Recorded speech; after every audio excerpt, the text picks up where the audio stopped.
Okay, so I'm going to tell you real quick about my very first deal because I think that a lot of people stop or they fail in this business because they don't send mail and they don't send mail. They don't send the mail. And that is how I get all my deals. So my first goal, my desire was could I just make $10,000 in this, doing one deal? And that was my goal. So I pulled a list out of DataTree for 5 to 40 acres across several counties where I live. I live in Nashville, Tennessee, and it's about an 8 county metro area. So I pulled some data about property owners that own between 5 and 40 acres across several of the counties around Nashville. And internally, I was really struggling because I had a lot of fear. What if it doesn't work? What if no one sends their mail back? Or what if they don't call? And what if I lose my money? I can't afford to lose any money. And then on the external side, I was like, well, what will people think? I mean, what will people think if I try this and spend all this money on mail? Because I invested about $1,000 in my first mailer, and I thought that was a lot, and I was worried about what would people think. I had a lot of fear, and so then I thought, well, maybe I shouldn't just tell anybody. I'm just not going to tell anybody that I'm doing it, except my husband, because we share a bank account. He had to know. Um, but I just said, okay, I'm just going to try it. I'm just going to do it and see what happens. I'm going to prove the concept, if you will. Other people were doing it, and why shouldn't I be able to do it? So I got a whole bunch of information. I did a lot of YouTube research. I looked up specific questions in forums and on YouTube. Just I put the question right into YouTube, and sometimes I got the answer. Also, just there are lots of blogs and podcasts out there with free information that you can get. The question, you just have to know what the question is, or you have to figure out how to get the answer to the question. So you have to get really good at what a friend of mine calls the GIN method. GIN. Have you ever heard of that? Google it now. That's all it is. So anyway, all of a sudden, one day, I started getting contracts in the mail from this mailer. I got more than one. I got 3 pieces of property that I was able to resell out of this one first mailer.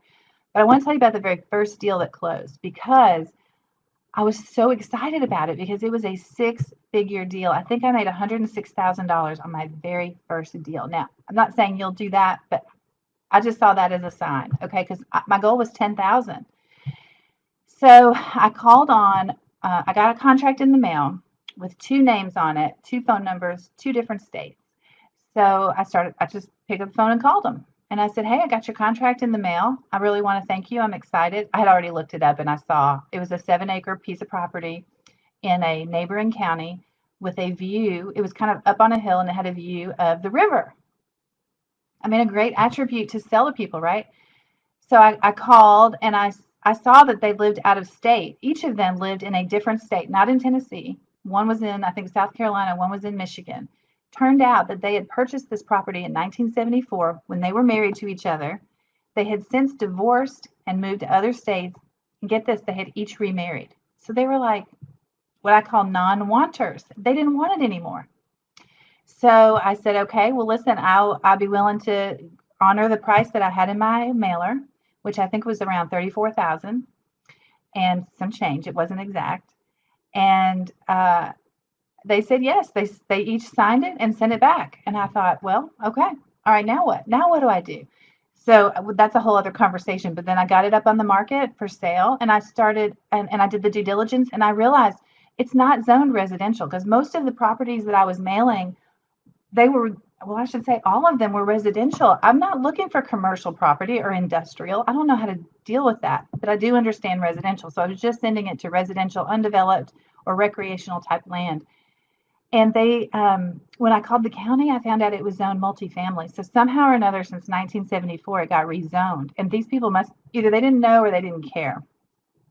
So when I found that out, I recognized that it was going to be worth a lot more than what I thought originally when I priced it against retail, I think, or residential. I think I originally thought I could get 80,000 out of the property because it was zoned residential. But when I found out it was um, multifamily and you could build apartment buildings on it, I upped my price to 180,000. And then ultimately, I ended up selling it to a developer for 140,000. So I made about 106,000. I mean, the closing costs came out of that, but I just was so excited. I was beyond thrilled because that had proven the concept for me, but not only just proven it, it was way more than I had asked or imagined, you know. So I just want to encourage you that that can be done. And then let's see, I had another property that came out of this also. That was a 5 acre property, and it was extremely hilly, and it didn't look like it would perk. It didn't look like it would have suitable soil for an in-ground septic tank, and there was no city sewer in the area. So I sat on that for a long time, and then just right at the end, right before the contract was going to expire with the seller, I decided to go and do a texting campaign. I just manually texted everyone who had ever called me about that property. And I just said, hey, listen, this property is getting ready to go off the market. You know, if you're interested, please submit your offer by such and such a date. And I ended up getting a bidding war. I think maybe I just work well under pressure, but I ended up getting a bidding war on that. And I ended up selling it. I think we made 60,000 on that one.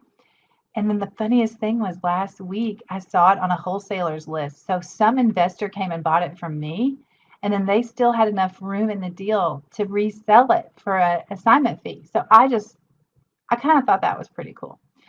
All right, now listen, I've been on here already for 18 minutes just talking, talking, talking. So let me look at I have one other property I can tell you about, but let me look at my questions. Reggie says, did you wholesale your first property?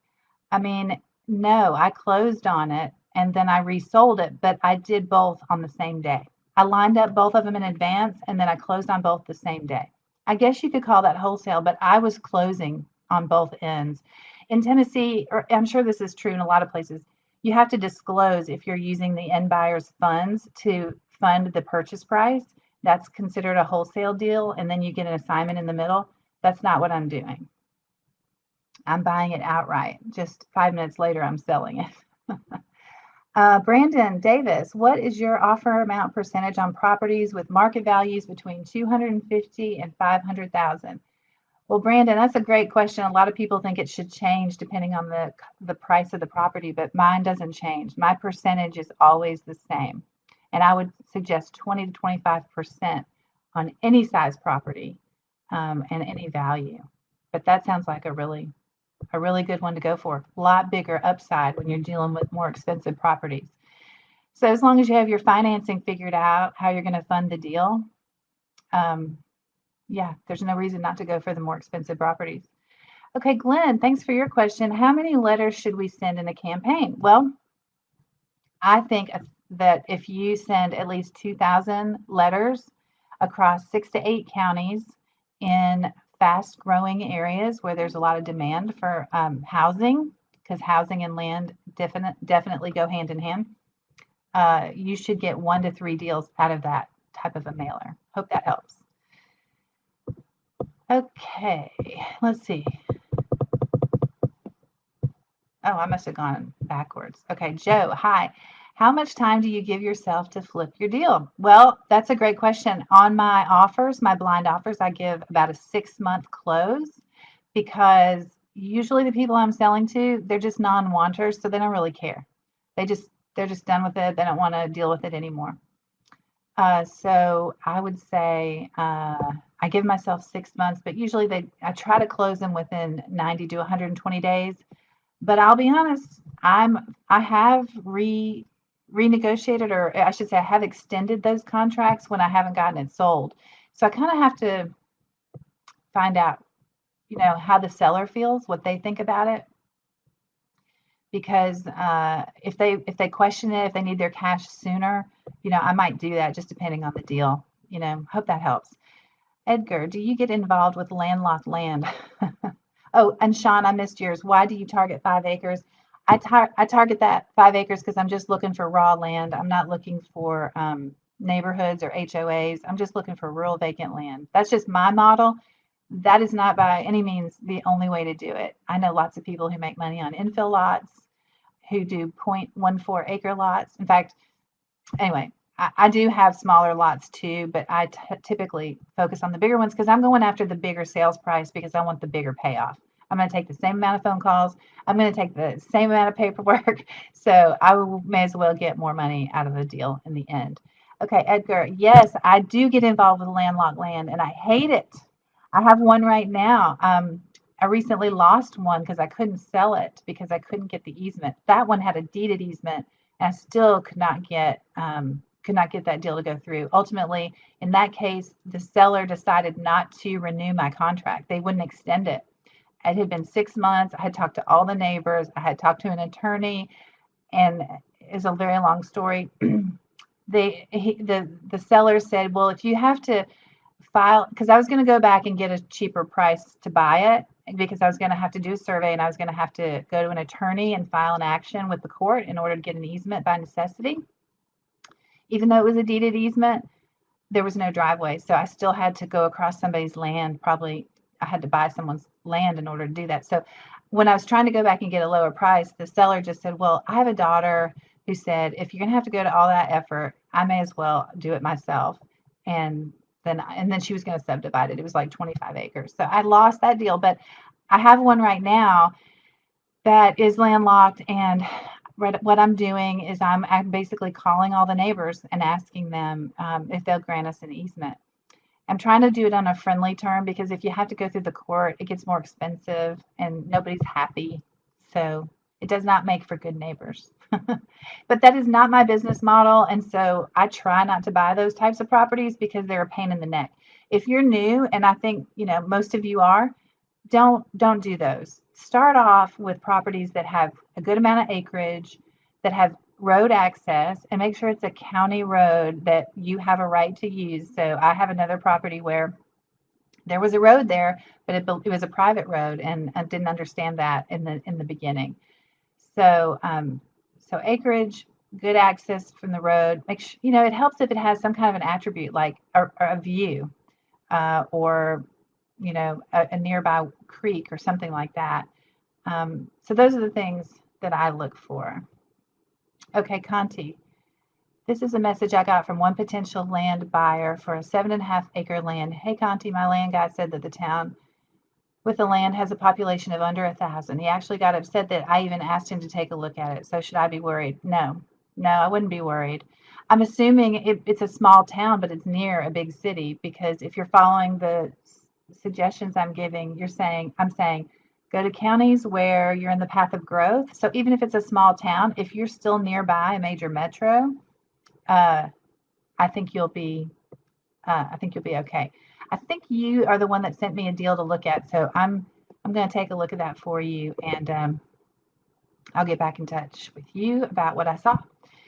So that's all I have for today. I hate going this long, 25 minutes, but I appreciate you asking questions and even just tuning in. I want to encourage you, because if you're just starting out in land investing and you're exploring how to do it, you should know that it is very doable.